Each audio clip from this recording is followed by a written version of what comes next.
What up, Dokkanners? Welcome back to Xenorami for another video on Dragon Ball Z Dokkan Battle. We got some big news coming up from Dokkan. I was going to say Global. Global doesn't have anything. But this news is coming out for JP, and it has big implications for both JP, the future of Dokkan, and of course, global players. So, let's take a look at what's going on. Shout out to the homie Gares for translating. Shout out to Dadago, Air Dokkan, all the data miners who look up these things and are able to get all this information. Soon, this will not be a thing. So, once again, thank a data miner today. So let's talk about what's going on. There are new types of super attacks coming. We already have key-based. Now they're adding melee-based, physical-based, and other. You can also now skip active skill animations. So those are the main things that are coming with 4.18.0.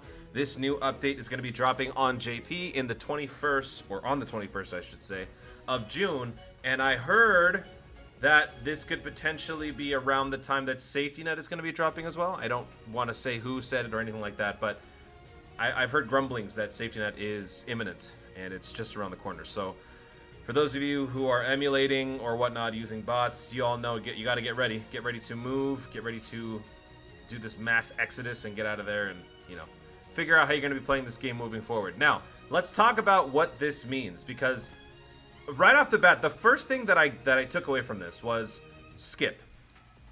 Now, over here on Dokkan, a lot of people have been begging for a skip animation of some kind, but not exactly of the same persuasion as, say, an active skill. Active skill skips are now available, or going to be, which begs the question, why did they not start off with summon skips? I don't really know the psychology behind why they would choose to deliberately be able to skip active skills over summons.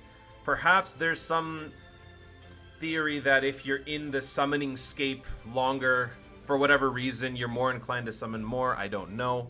I feel like having the skip option would only make people want to summon more. I don't know. I could be totally off base here. I'm not a marketing psycho. Just marketing psycho. I'm not a marketing psycho. But you can now skip active skill animations, which I guess is cool because some of the active skills are getting a bit out of hand in terms of length. Like, for example, Ultimate Gohan. Ultimate Gohan does go a bit ham on the active skill stuff just because, you know, they're going above and beyond. They're trying to give you more hype in the unit, so they're giving you basically episodes. So I get why you can skip that now. It is a tad weird that they didn't start with the summons, but this does mean that they are willing and able to do this. So I think that in the future, there will come a form of animation skipping for summons. I feel like that will eventually be a thing. Legends does it. Grand Cross does it. Duel Links does it. Duel Links isn't even on the same level of gacha as these guys. Duel Links is actually better. That's a different story. But anyway, the skip summon animation, I think, will be coming eventually. Now that this is in the game, I feel like that's the main thing to take away. Don't be upset about the fact that it's not summon animations that you can't skip. Just be happy that they are implementing this. I think they're just rolling it out to see how it is, how people receive it. They probably will add the rest. Now, the super attacks. So this is something that I feel is a tremendous boost to the game's quality in terms of just quality of life. Because this, for me, helps in terms of accessibility. When I say that, I mean there are certain Dokkan events in the game where you are required to use a particular type of super attack. Like, for example, against Ranger 17. When you're fighting Ranger 17, or Super 17 for that matter, there's a moment where he activates his barrier, and when he has his barrier, you are not able to use certain attacks. You have to use other forms of super attacks. So, having this clear-cut distinction between the types of super attacks, and in fact adding some more, I think helps in terms of accessibility. And also, I believe they give a diagram here as far as what those are going to be. So, according to Garesh's translations, we have the key... Was it key-based? We have key-based, melee, physical. Okay. So, key-based is going to be... I'm going to say your beam attack. Your beam attack. The reason why I say this will come in a little bit. You got your beam attack, you got your melee attack, you've got your weapon attack, and you've got your other. So, for your beam attack, that's going to be any super attack that obviously emits a beam of some kind. Something energy-based. But I'm going to assume that it's going to be circulating around ki. So, the reason why I say that is because For example, the way I visualized this was in Dragon Ball Z Budokai 3. There was this thing, I mean, it's in all the games. Beam struggles, right? You can't use a beam struggle between Goku's Kamehameha and maybe Kid Buu. No, not Kid Buu. What's his name? Oob's Ki Cannon. It doesn't work. So if you guys played Budokai 3, you would know that his Ki Cannon is more of a burst of... It's like just an extrasensory burst that kind of hits the target. It's not exactly energy-based, though it is a projected attack. So I feel like this, even though it's called Ki Blast Cannon, will not exactly be energy-based. It will be more of something else. So that's why I meant by beam attack, because of course, something that's being projected at you with an energy source, like burning attack, for example, that's going to be an energy-based beam attack or a super attack, right? So I'm using Trunks as an example because his 12-key super is going to be energy-based, right here. And then his Ultra Super, where did he go? His Ultra Super Shining Sword attack, which is obviously using a sword, that's going to be weapon-based. Now, I don't know if they're going to use physical to quantify all weapons, or if the non-sword-based attacks are going to fall into the other category. That's obviously remaining to be seen. But I'm going to go ahead and assume that any weapon is going to be your physical? Actually, I don't really know.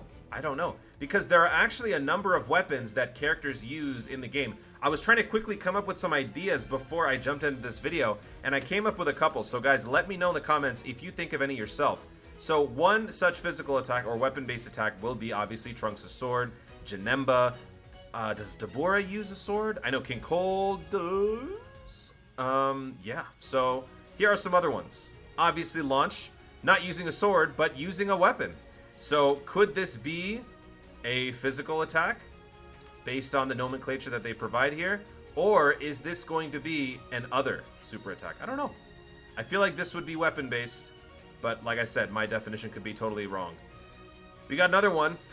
This Yamcha. I found that a lot of the Earthling units have very distinct forms of super attacks.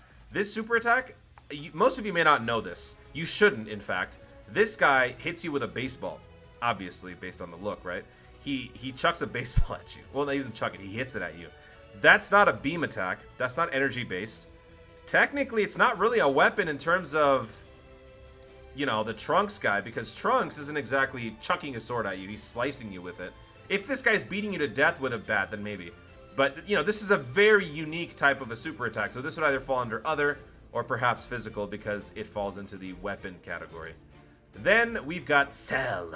This guy, for his 12-key super attack, is life absorption.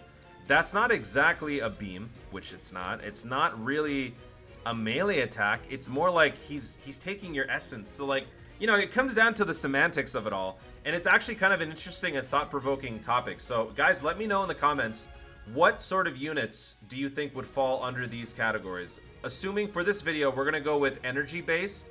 So, like, we're going to go beam blast, physical, so, you know, punching and kicking, weapons, and other. If you want to coin it that way, or if you want to do just swords and then put everything else in other, go ahead. But I'd love to see what you guys have for ideas in the comments, because this is actually pretty fun to think about. So I'm going to say that this guy's super attack would fall under other or physical, or the weapon. Actually, it wouldn't be weapon at all.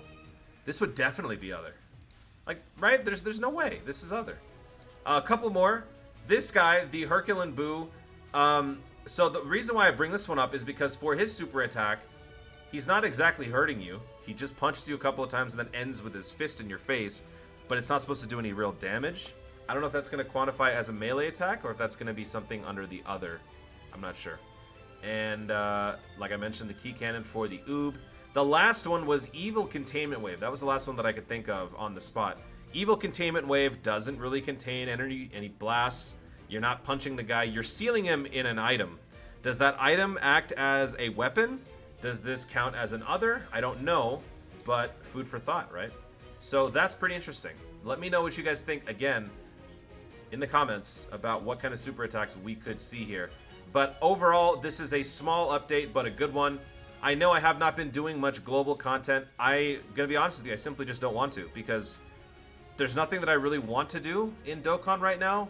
I just kind of, you know, I'm farming links with whatever stamina I have available. But I will be doing more Dokkan stuff coming up. I have also been working on the intro. You know, you guys know for my last year 5-year anniversary, I had a big time Smash intro that was made, and I've been getting a lot of mileage out of it. People love it. So I'm working on a new intro for the 6-year anniversary with, you know, my limited knowledge base and my limited tech. So it has been taking some of my time. But don't worry, folks. Global content coming back. Just a couple of days of just nothing. But that's okay, because we're talking about some JP news, because this stuff will impact Dokkan on the global side. Of course, the same name update is coming. Safety net is coming. So these things are important to take note of as a global player. That's why I'm bringing these to you. And of course, the 6-year anniversary is coming up very soon. So hopefully you guys are getting your stones ready and just getting your overall energy ready, because it's going to be crazy. Guys, that's going to be it. Thank you so much for watching. If you enjoyed the video, be sure to leave a like down below. Let me know in the comments your thoughts on these updates, and let me know what type of super attacks do you think we're going to be seeing, and which super attacks from all the units in Dokkan do you think would fall under the weapon type category, or the physical one, or the other. I'd love to hear some of yours other than the ones that I mentioned, so let me know in the comments down below. Also, be sure to subscribe for more Dokkan content in the future. Hey! Click the notification bell so that you let YouTube know you want to see more of my stuff. Do it! Thanks again, stay tuned, and always remember to Dokkan responsibly. Goodbye.